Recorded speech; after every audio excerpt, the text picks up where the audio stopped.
수용 불가 입장을 고수해오고 있거든요. 그 이유가 어떤 겁니까? 첫 번째는 문 대통령께서 지난 대선 과정에서 고위공직자에는 5가지 금지 사항에 해당하는 사람은 고위공직자에 임명하지 않겠다고 국민들께 약속했지 않습니까? 예. 그 약속을 지키지 않았기 때문에 그 부분에 대한 문제 제기를 할 수밖에 없는 거고요. 그 다음에는 이런 문제가 발생했을 때 차라리 사과하고 낮은 자세를 보여야 되는데 이런저런 다른 근거나 기준을 제시하면서 그럴듯한 변명을 하려고 하고 있지 않습니까? 그렇기 때문에 국민들이 더 분노하는 거라고 생각하고요. 저는 사실은 조국 민정수석께 좀 여쭤보고 싶은데 지난 2010년도에 한 언론사와의 인터뷰에서 이런 위장전입에 대한 기준을 뭐라고 말씀하셨냐면 투기 목적뿐만 아니라 좋은 학군으로 이사하려고 하는 것도 바로 시민의 마음을 후벼 파는 소리다 이렇게 얘기를 했어요. 그럼 민정수석이 인사를 검증하는 역할을 하고 있는데 이러한 문제들에 대해서 당시에 이런 생각과 발언을 하신 조국 민정수석께서 제대로 된 과연 충원을 했는지 저는 상당히 의문스럽습니다. 예, 여전히 그 5대 비리 원천 배제 원칙에 대해서 짚어주셨고요. 그런가 하면 국민의당과 바른정당은 30분 전에 들어온 속보에 의하면 내일 오전에 청문 보고서 채택을 하겠다 이렇게 입장을 정했거든요. 그런데 자유한국당은 당의 입장 때문에 그 회의에 참석을 하지 않았습니다. 이 이유는 뭐 같은 맥락으로 해석하면 될까요? 네, 그렇게 보시면 됩니다. 지난 대선 당시에 우리 자유한국당에서는 국민의당에 대해서 호남을 정치적 어머니로 하면서 장자권을 놓고 민주당과 다투는 민주당 이중대라고 저희가 지적한 바가 있습니다.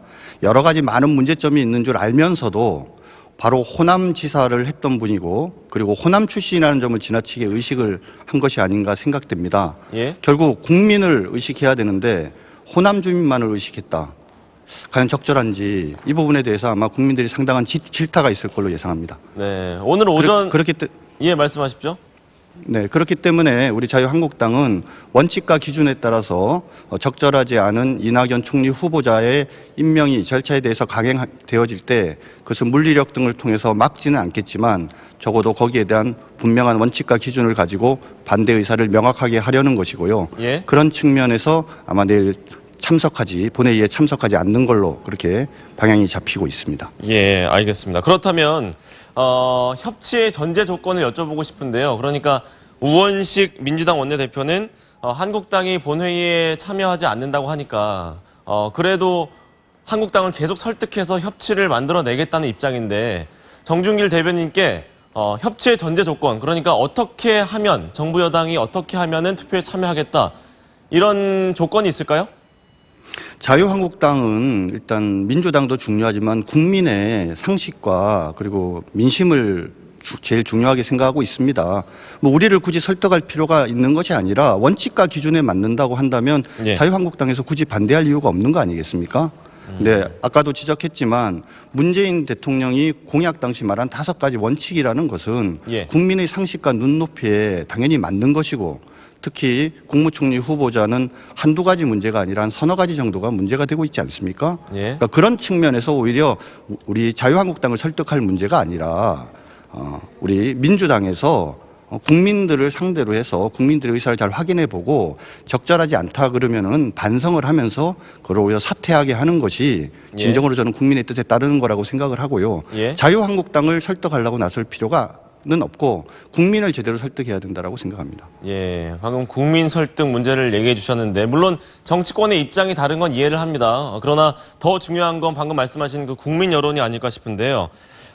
직접 양해를 구했는데도 수용하지 않는 건 과도하다는 입장이 있고 물론 말씀하신 대로 5대 비리 원천 배제 원칙은 계속 지켜져야 한다는 입장도 있습니다. 그러나 국민 그 여론조사에서는 이낙연 후보자에 대한 인준 찬성이 72.4%로 꽤 높은 편이거든요. 이런 여론이 혹시 부담되진 않으십니까? 먼저 좀 지적하고 싶은 것은 이번 예. 청문회가 과거 민주당이 제1야당일 때와 다르게 상당히 격조 있게 진행되지 않았습니까? 한 번도 정의도 없었고 큰 소리도 나지 않았습니다. 예. 그건 바로 제1야당인 자유한국당이 정말 국민의 눈높이에 맞는 품격 있고 실질적인 그런 청문회를 운영했기 때문이라고 자평을 하고요. 예? 방금 좀 여론조사 결과를 말씀하셨는데 이게 어느 시기인지는 정확히 모르겠으나 지금 현재 제기되고 있는 여러 가지 의혹들을 국민들께서 충분히 감안하시고서라도 그런 어떤 여론이 나왔는지 여부에 대해서는 좀 따져볼 필요가 있습니다. 예. 왜냐하면 어제 오늘만 하더라도 정말이지 많은 의혹들이 제기되고 있지 않습니까? 예를 들면 강경화 외통부 장관 같은 경우에는 그 주소지 이전한 것이 교장 선생님이었다라고 했는데 그 교장 선생님은 그런 사실을 모른다고 하고 그 예. 당시에 그 아파트를 사용했던 분들은 그 영어를 가르치시던 분들이 사용했다는 거 아닙니까? 이런 여러 가지 의혹들이 하나하나 구체적으로 문제가 있다는 것이 드러났을 때 이런 모든 것을 감안하고서라도 국민들께서 그래도 청문회에서 총리로 받아주라고 한다면은 그러면은 자유한국당 입장에서 다시 한번 고려할 필요가 있겠죠. 예, 방금 말씀하신 그 부분인데요. 방금 말씀하신 그런 내용 때문인지 이 후보자 인준에는 동의를 해주면 다른 장관 후보자는 혹시 낙마시킨다 이런 빅딜설이 있는 게 아니냐는 의혹이 계속 꾸준히 제기돼 왔거든요. 물론 정운택 원내대표는 부인을 하긴 했습니다만 정준길 대변인께서 보실 때 어떻습니까? 강경화 후보자나 김상조 후보자는 지명 철회를 계속 한국당에서 고수하실 건가요? 글쎄 그 부분은 누가 말을 시작했는지를 반드시 따져야 된다고 봅니다. 예? 오히려 우리가 보기에는 여당 측에서 오히려 강 후보자나 김 후보자를 희생양으로 삼아서 국무총리 인준을 강행하려고 하는 것이 아닌가라는 의심을 하고 있습니다. 예? 그 장관 후보자로 나오신 분들도 인격이 있으신 분이고 평생 살아온 명예감이 있는 건데 국무총리를 위해서 그 사람들을 희생양으로 삼는다. 이거는 민주주의 국가에서 적절하지 않은 것이라고 보고요. 예? 그 발언자가 누군지 진원지가 누군지는 반드시 국민들 앞에 밝혀질 필요가 있다고 생각합니다. 네, 알겠습니다. 오늘 말씀은 여기까지 듣겠습니다. 자유한국당 정준길 대변인이었습니다. 고맙습니다. 감사합니다.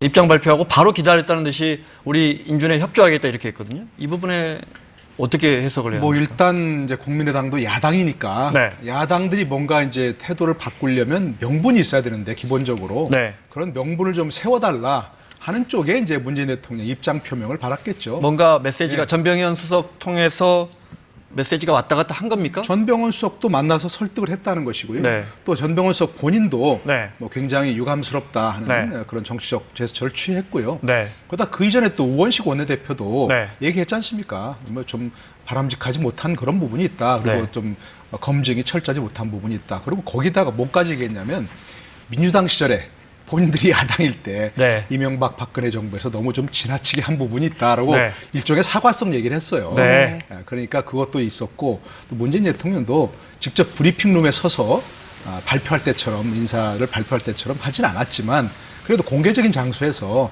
검증이 좀 미흡한 부분이 있었다는 얘기를 했었고 네. 그런 얘기를 했기 때문에 네. 뭐 100%는 아니지만 한 7, 80%까지는 야당의 체면을 세워준 것이었기 네. 때문에 그런 입장 선회할 명분은 좀 충분히 주어졌다고 봅니다. 네. 자, 빠르면 내일이라도 총리 임명 동의안이 표결 처리될 것 같은데 여기에 대한 여야의 입장 잠깐 들어보시겠습니다.